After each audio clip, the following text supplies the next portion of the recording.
വർഷങ്ങൾക്ക് മുൻപ് ശബരിമലയുമായി ബന്ധപ്പെട്ട് ബി ജെ പിയുടെ വലിയ പ്രക്ഷോഭം ഉണ്ടായിട്ടുണ്ട്. അതിന് സമാനമായി വീണ്ടും ഒരു പ്രക്ഷോഭത്തിലേക്കാണോ ബി ജെ പി പോകുന്നതെന്ന് സംശയിക്കേണ്ടിയിരിക്കുന്നു. സർക്കാരിന്റെ അയ്യപ്പ സംഗമവുമായി ബന്ധപ്പെട്ട് സ്റ്റാലിൻ പങ്കെടുക്കുകയാണല്ലോ. അദ്ദേഹത്തെ തടയുമെന്നാണ് ഇപ്പോൾ ബി ജെ പിയുടെ സംസ്ഥാന അധ്യക്ഷൻ രാജീവ് ചന്ദ്രശേഖറിന്റെ വെല്ലുവിളി. തീർച്ചയായിട്ടും ഇത് ബി ജെ പി ഇതൊരു അവസരമായി കണ്ടെത്താൻ സാധ്യതയുണ്ട്. കാരണം ബി ജെ പിയെ സംബന്ധിച്ചിടത്തോളം അവരുടെ തന്നെ പ്രവർത്തകർ ഒത്തിരി പേർ ഇപ്പോഴും അയ്യപ്പ പ്രക്ഷോഭവുമായി ബന്ധപ്പെട്ട് കേസിലും പല വിധത്തിലുള്ള ബുദ്ധിമുട്ടിലും കഴിയുകയാണ്. ഏറ്റവും കൂടുതൽ അയ്യപ്പ പ്രക്ഷോഭത്തിൽ ജയിലിലായതും പോലീസ് സ്റ്റേഷനിൽ ആയതും കേസുകൾ പെട്ടതും ബി ജെ പിക്കാരാണ്.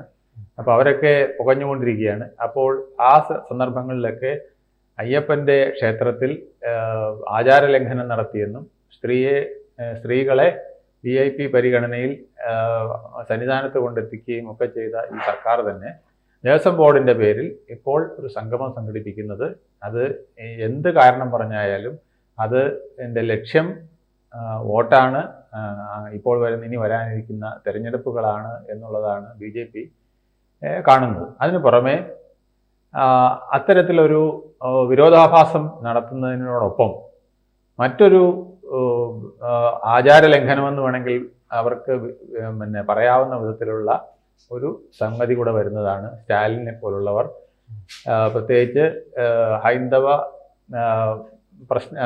വിഷയങ്ങളെ പലപ്പോഴും വിവാദമാക്കുന്ന, പ്രത്യേകിച്ച് സനാതന ധർമ്മത്തെയൊക്കെ തള്ളിപ്പറയുന്ന സ്റ്റാലിനെ പോലുള്ളവർ അവിടെ പ്രവേശിക്കുന്നതും അവിടെ ഉദ്ഘാടകനായോ അല്ലെങ്കിൽ പ്രധാന അതിഥിയായോ ഒക്കെ വരുന്നതും ഒരു ചോദ്യചിഹ്നമാകുന്ന വിഷയം തന്നെയാണ്. അപ്പോൾ ഇത്തരം വിഷയങ്ങൾ ഇതിനു മുമ്പ് തന്നെ ഇടതുമുന്നണിയിലെ പലരും തന്നെ പറയാറുണ്ട്, ഈ അയ്യപ്പ സംഗമം വെളുക്കാൻ തേച്ചത് പാണ്ടാകുമോ? കാരണം മുമ്പ് നടന്ന പ്രശ്നങ്ങൾ, അതിൽ ആചാരലംഘനമടക്കം ആരോപിച്ചുകൊണ്ട് ഇടതുപക്ഷത്തിൻ്റെ വോട്ട് ചോർച്ച ഉണ്ടായത് ഇതിനു മുമ്പത്തെ ലോക്സഭാ തെരഞ്ഞെടുപ്പിൽ 2019 നടന്ന വലിയ CPM-ന് വന്ന വലിയ നഷ്ടം, ഇതൊക്കെ മനസ്സിലാക്കിക്കൊണ്ട് അന്നൊരു വലിയ തിരിച്ചടി ഉണ്ടായിട്ടുണ്ട്.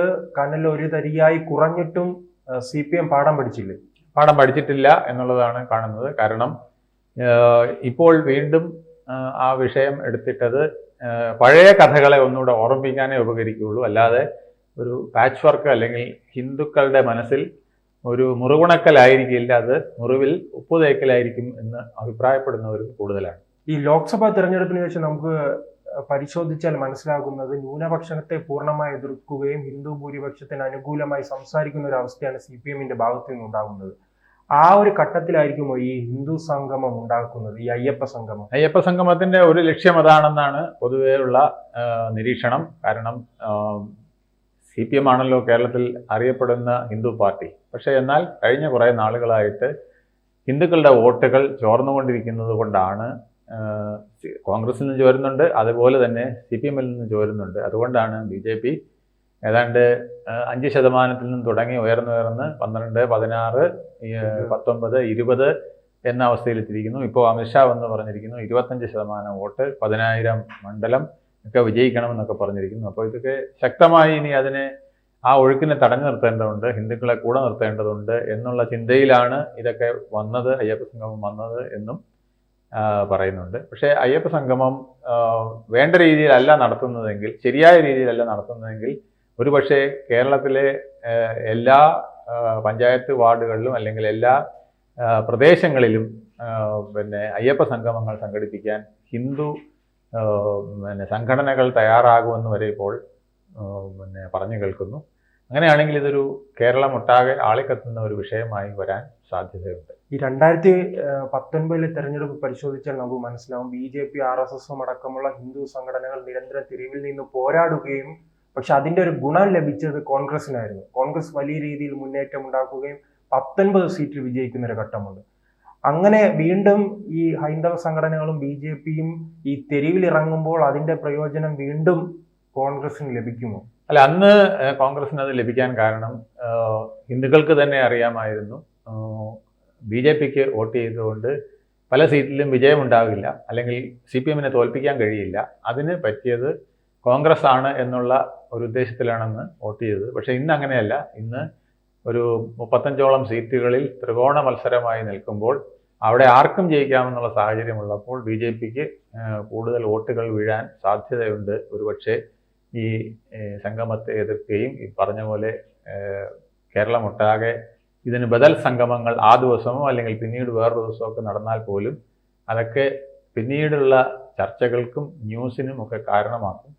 അത് ഇനി തൊട്ടടുത്ത് വരാനിരിക്കുന്ന തദ്ദേശ സ്വയംഭരണ സ്ഥാപന തെരഞ്ഞെടുപ്പുകളിലും അത് കഴിഞ്ഞ് 2026 അസംബ്ലി തെരഞ്ഞെടുപ്പിലും പല വിധത്തിൽ പ്രതിഫലിക്കാനും സാധ്യതയുണ്ടെന്നാണ് മനസ്സിലാക്കുന്നത്. അപ്പോൾ സാർ സൂചിപ്പിക്കുന്നത് ഈ അയ്യപ്പ സംഗമം ഒരു ഹിന്ദു വിരുദ്ധമായി മാറിയാൽ അതിന്റെ പൂർണ്ണമായി തന്നെ ആനുകൂല്യം ഒരു ഗുണം ലഭിക്കാൻ പോകുന്നത് BJPക്കായിരിക്കും. അത് BJP തിരിച്ചറിഞ്ഞത് കൊണ്ടായിരിക്കുമോ രാജീവ് ചന്ദ്രശേഖറിന്റെ ഇത്രയും വലിയ വെല്ലുവിളി? തീർച്ചയായിട്ടും ഈ സ്റ്റാലിനും അദ്ദേഹത്തിന്റെ മകനും ശബരിമലയിൽ എത്തുകയാണെങ്കിൽ, പമ്പയിൽ എത്തുകയാണെങ്കിൽ തടയുമെന്ന് പറയുകയാണ്. ഒരു മുഖ്യമന്ത്രിയാണ് കേരളത്തിലെ BJPയുടെ അധ്യക്ഷൻ വെല്ലുവിളിക്കുന്നത്. കാരണം അവര് സനാതന ധർമ്മത്തെ എതിർക്കുകയും ഇന്ത്യ ഒട്ടാകെ അതിനെതിരെ വലിയ പ്രശ്നങ്ങൾ ഉണ്ടാവുകയും വലിയ വിവാദങ്ങൾ നടക്കുകയും ഒക്കെ നടന്ന സാഹചര്യത്തിൽ സ്റ്റാലിനും മകനും ഈ വിഷയത്തിൽ ഉദയനിധി സ്റ്റാലിനും ഒക്കെ വളരെ മകനും മാപ്പ് പറഞ്ഞിട്ട് മതി ഇങ്ങോട്ട് വന്നാൽ. അതെ, അത്തരത്തിലൊരു മാപ്പ് അവർ പറയില്ല എന്നും അറിയാം. അപ്പം തീർച്ചയായിട്ടും മാപ്പ് പറയാതെ ഇവിടെ വന്നാൽ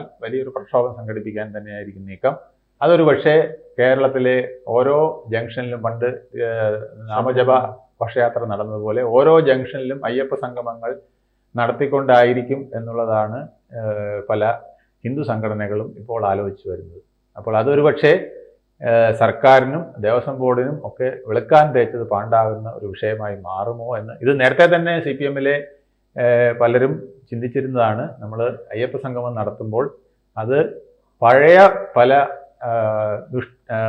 ദുഷിച്ച ഓർമ്മകളും അല്ലെങ്കിൽ തങ്ങൾക്കെതിരെ വന്ന ചില ആരോപണങ്ങളുമൊക്കെ കുത്തിപ്പൊക്കാൻ നമ്മൾ തന്നെ ഒരു അവസരം ഉണ്ടാക്കി കൊടുക്കുന്നതാണോ എന്ന് ചിന്തിക്കേണ്ടതുണ്ട് എന്ന് പല കമ്മ്യൂണിസ്റ്റുകാരും ഇടതുപക്ഷക്കാരും അഭിപ്രായപ്പെട്ടതാണ്. പക്ഷെ അതെല്ലാം തള്ളിക്കൊണ്ടാണ് സർക്കാർ ഈ അയ്യപ്പ സംഗമവുമായിട്ട് മുന്നോട്ട് പോയത്. അതിൻ്റെ വരായികൾ ഇനിയേ പറയാൻ കഴിയുള്ളൂ.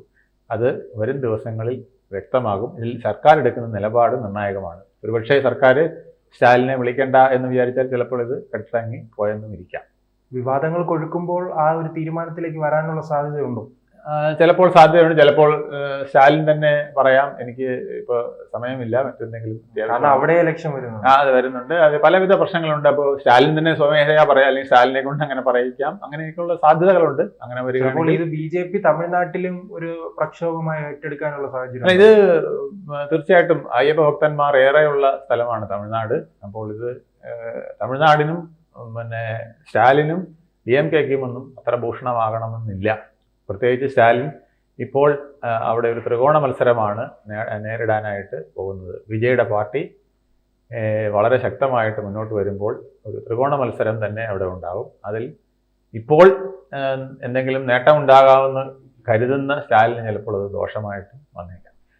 കൂടുതൽ വാർത്തകളും വിശേഷങ്ങളും നിങ്ങളിലേക്ക് എത്താൻ ABC മലയാളം സബ്സ്ക്രൈബ് ചെയ്യുക, ബെൽ ബട്ടണും അമർത്തുക.